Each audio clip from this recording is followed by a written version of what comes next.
The mechanic had spent 12 hours arguing with a cargo freighter that refused to believe gravity existed. "Listen," he told the open engine panel, "you are currently docked inside a space station. Gravity absolutely exists."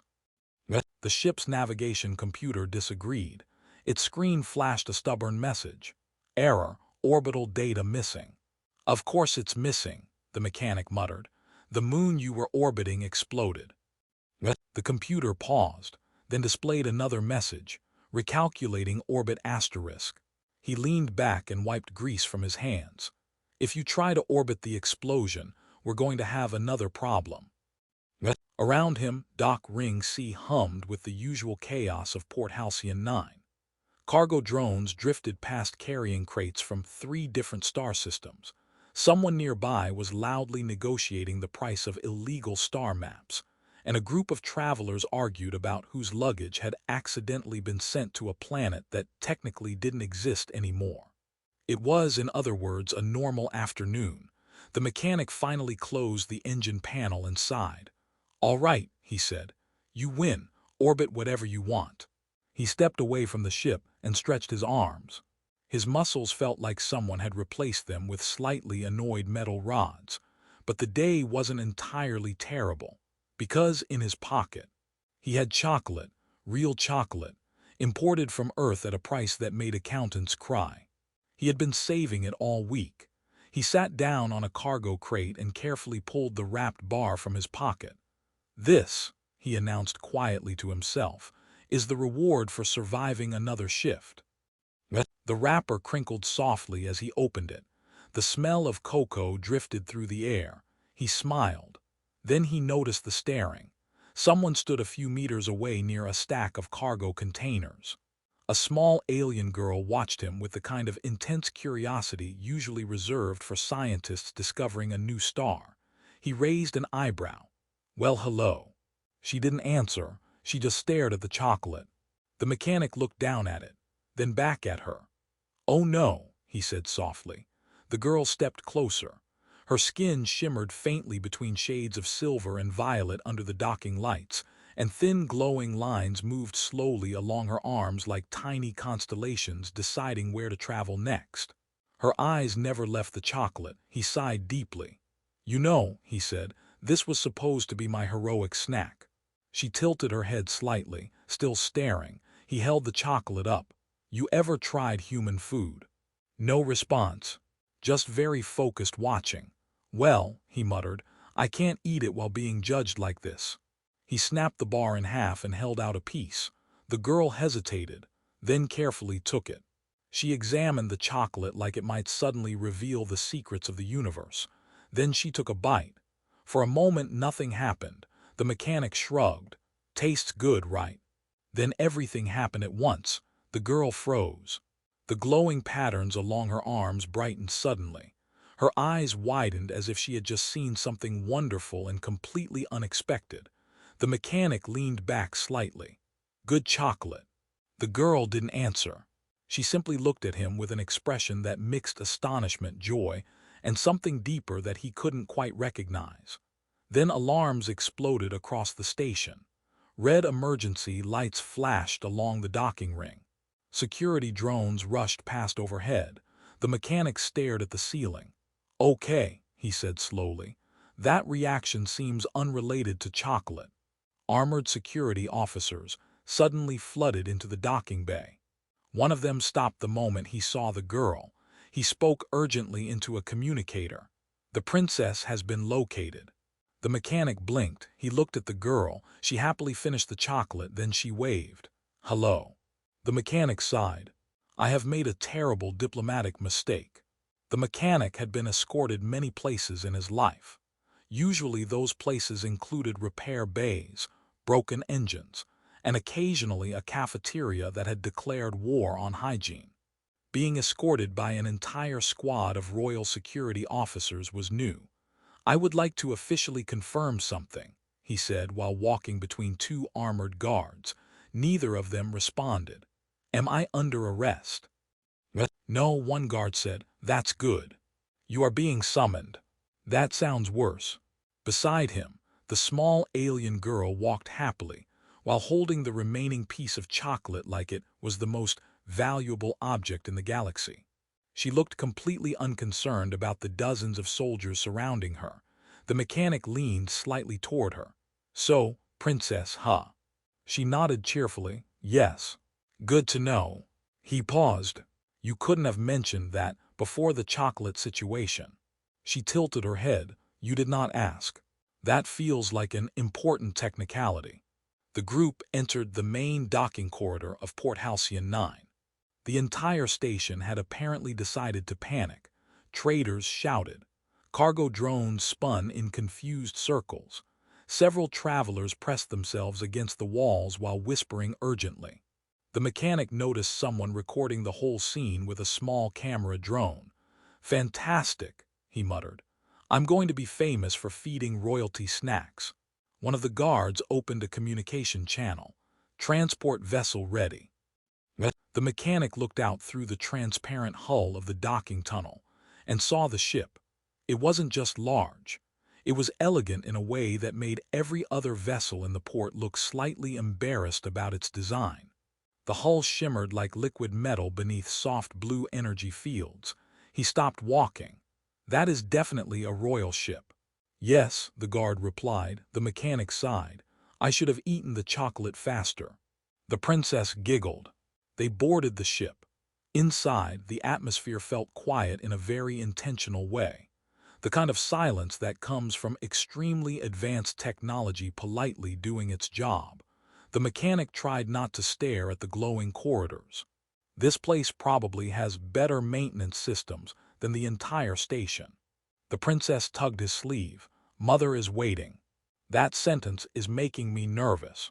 The guards led them through several curved hallways until they reached a large chamber filled with soft light. At the far end stood the queen. The mechanic had met many impressive individuals in his life. None of them had commanded an entire room simply by existing. The queen studied him calmly. The mechanic raised a hand. "Hello." The princess ran toward her mother and hugged her. "Mother, chocolate." The queen looked down at the girl. "You ate unknown food from a stranger." "Yes." The queen sighed softly. Then she looked back at the mechanic. "You gave my daughter human food." He nodded. "Yes." "Why?" He shrugged. "She looked hungry." The queen walked closer. Her gaze moved from him to the princess, whose skin still shimmered faintly with glowing patterns. "My scientists have observed something unusual," the queen said. "That seems to be happening a lot today. My daughter's emotional neural system has stabilized." The mechanic blinked. "I'm sorry, what?" The princess happily held up the empty chocolate wrapper. "More." The mechanic rubbed his face. "I think I accidentally invented medical treatment." The mechanic stood in the middle of the royal laboratory, trying very hard not to touch anything. This was mostly because everything in the room looked expensive enough to start an interstellar incident if it broke. Several alien scientists moved around glowing consoles while quietly arguing in a language that sounded like mathematics arguing with music. One of them looked up at him. "Human," the scientist said. "That's me." "You will remain still." "That's my best skill." Nearby, the princess sat on a floating chair happily chewing another piece of chocolate while several scanners hovered around her head. Every time she smiled, the machines beeped excitedly. The mechanic watched the screens.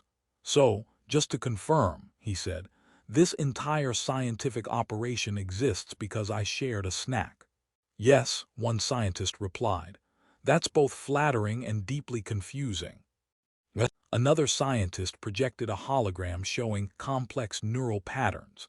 "These are the princess's emotional signals before the chocolate." The display looked like a storm. Chaotic spikes of energy bounced across the screen. Then the scientist switched to the second image. "This is after." The pattern became calm, balanced, and stable. The mechanic stared at it. "Chocolate fixed that." "Partially. That seems unfair to the rest of medicine." The queen entered the laboratory quietly. Everyone immediately stopped arguing. The mechanic raised a hand. "Hello again." The queen approached the display. Explain your findings, she said. A senior researcher activated another hologram. We have analyzed the chocolate molecular structure. The mechanic nodded. Cocoa, sugar, and happiness. Not exactly. The scientist zoomed in on several chemical patterns. These compounds evolved on your planet through complex biological competition. Plants trying to survive, humans eating them. Yes, fair. The researcher continued. These molecules interact with the princess's neural system in a unique way. Meaning, they stabilize emotional resonance pathways. The mechanic blinked. That sounds like science, for she feels better. Yes, the princess raised her hand. I do feel better. The queen looked at her daughter. For the first time since childhood, she said quietly. The mechanic shifted awkwardly. Well, chocolate usually helps with bad days. Another scientist stepped forward. It may do more than that. The mechanic sighed. That sentence worries me. The scientist projected a larger simulation. This reaction is not limited to the princess. You tested it already, with small samples. And the researcher pointed at the data. Our species has always struggled with emotional instability during early development. That sounds difficult. Yes, but the biochemical signals in human food appear to synchronize our neural patterns. The mechanic leaned closer to the display. So chocolate is basically emotional software repair. In simple terms, yes. The princess clapped happily. Chocolate science. The mechanic rubbed his chin. You know, he said slowly, on Earth we mostly use chocolate for breakups and stress. The queen studied him carefully. Your species developed this food without understanding its broader effects. He shrugged. Humans mostly invent things by accident. The laboratory grew quiet. The researchers continued examining the data. The princess tugged his sleeve. More chocolate later. He laughed softly. Princess, if this keeps working, your empire might start importing entire cargo ships of it. One of the scientists looked up suddenly. That may already be happening. The mechanic blinked. Oh no. Yes, the scientist said calmly. The empire is currently negotiating trade routes with Earth. The mechanic sighed. So I didn't just share a snack. No. He looked around the lab. I may have just started an interstellar chocolate industry. The princess smiled brightly. Best invention ever.